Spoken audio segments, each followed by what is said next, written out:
You ever watch justice arrive at 20 miles an hour horns first? Because out here, that's what it looks like. Folks in the Midwest don't need a Bible to tell them not to mess with another man's land every blade of wheat remembers. But Karen Blake, she missed the memo. The year I met her, my patience ran out faster than my bull, and that's saying something. I grew up right here on land my granddad broke with his bare hands. Mitchell Farm since 1923, before Greenfield was anything but dirt and wild grass. My granddad always said, "The land keeps score, son," and I never really got it, not till the summer. Karen turned history into a shortcut and thought she could bulldoze over 100 years of roots with a grin and an ATV. Picture this every morning, sun crawling up over the ridge, gold pouring through the wheat. That peace you only get after you've survived government paperwork and come home to real work. See, I wasn't always a farmer. I did my time in the Federal Land Bureau, 25 years measuring boundaries, listening to city folks argue about fences they never touched. I thought retirement meant peace. Turns out the fights followed me right back to my own damn porch. Karen was mid-40s, sunglasses sharp as knives, HOA president badge stuck to her chest like she was the new sheriff in town. First time I laid eyes on her, she came tearing through my east field on a cherry-red ATV, chewing up wheat like she owned the sunrise. I was elbows deep in a busted irrigation line when she buzzed past, engine screaming, dust flying. I waved and hollered, "Ma'am, that's private property." She slowed just enough to flash me a grin. "This is community space, you know. You don't own all this, do you?" "Lord, you could have fried an egg on my head." "Lady, this field's been in my family since before your subdivision had a street sign," I told her. But she just laughed, revved up and spun another muddy gash right through the wheat. Her laughter was like broken glass in a thunderstorm. I held my tongue barely. But you can bet my bull Ferdinand took notes. You ever see a bull size up a problem? Ferdinand watched her the way a judge watches a thief. Gave a deep grunt, more warning than sound.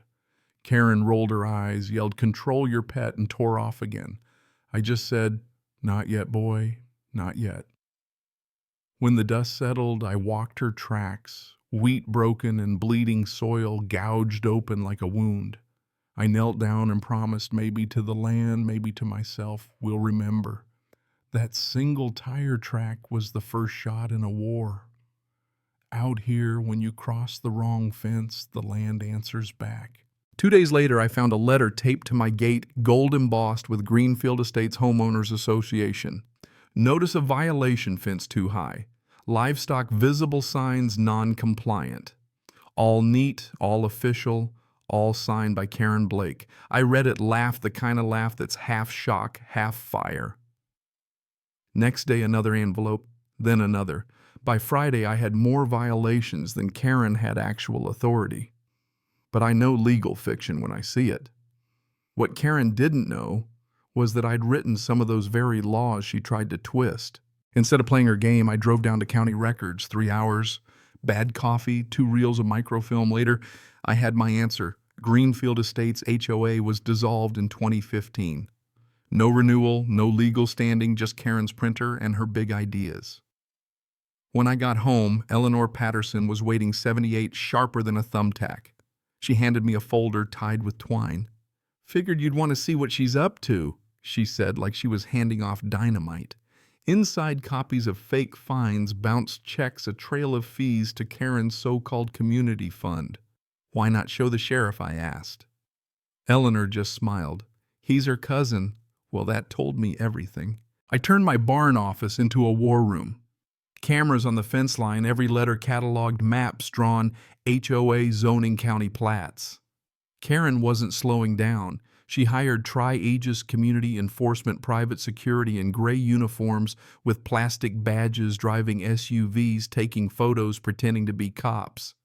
"Routine perimeter check, sir." "HOA directive." I stared them down. "Son, if that badge doesn't come from the county, it's a sticker." Their patrols circled after dark headlights, slow and hungry. But I didn't bite. I documented everything, dates, times, plates. Karen played the long game, pressure, isolation, humiliation. Oldest trick in the book.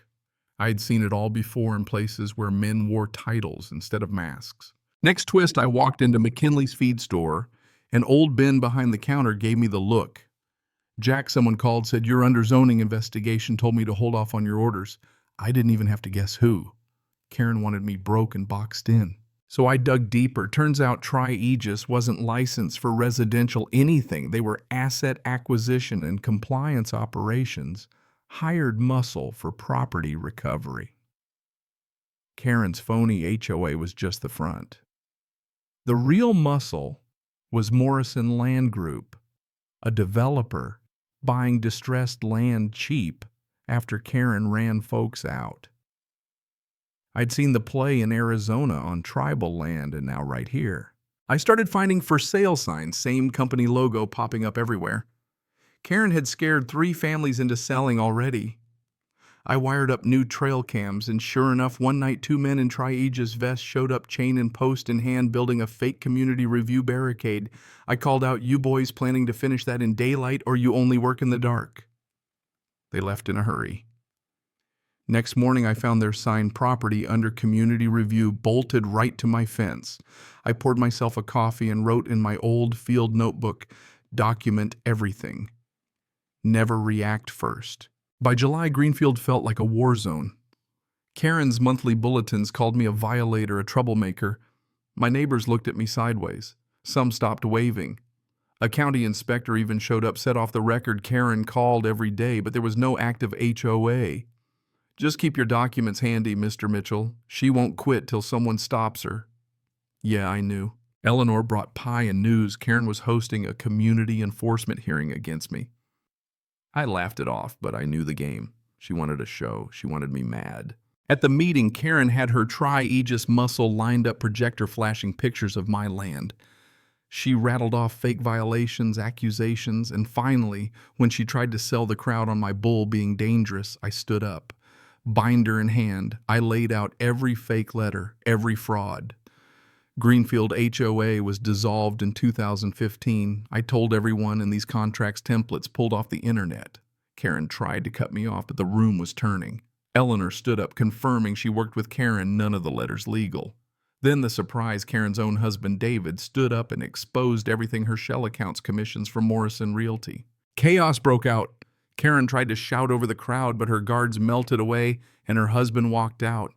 I leaned in and told her, "You picked the wrong man this time." She hissed.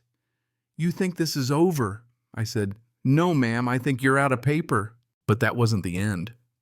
By the next week, Karen vanished, but the black SUVs didn't.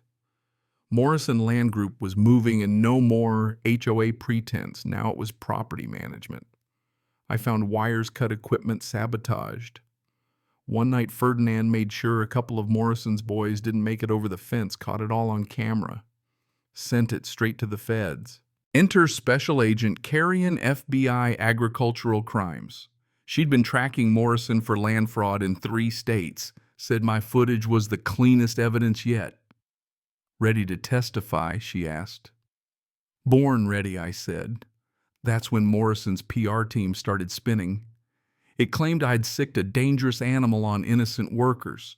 Cut the footage, made it look like I was the bad guy. But Eleanor wasn't done. She found payment trails, emails tying Karen to Morrison. We handed it all over. The feds moved in warrants for Karen and Merrick Morrison's shark in a suit. Arrests, headlines, relief echoing across Greenfield. At the courthouse, I stood as both witness and complainant. The judge watched, unimpressed by Morrison's high-priced lawyers. The evidence crushed them: contracts, video, money trails, Eleanor's records. The judge said, "Mr. Mitchell, your bull may have done more good than most lawyers." I told her he's got better instincts, too. Karen took a plea, 18 months barred from any public fund for 5 years. Merrick went to trial, federal time. Greenfield healed.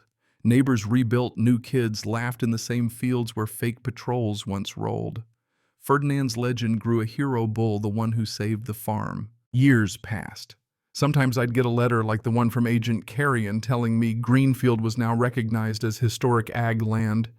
Morrison's assets seized, commendations coming. Eleanor and I would sit on the porch watching the wheat bend in the wind. She'd say, "You changed things, Jack."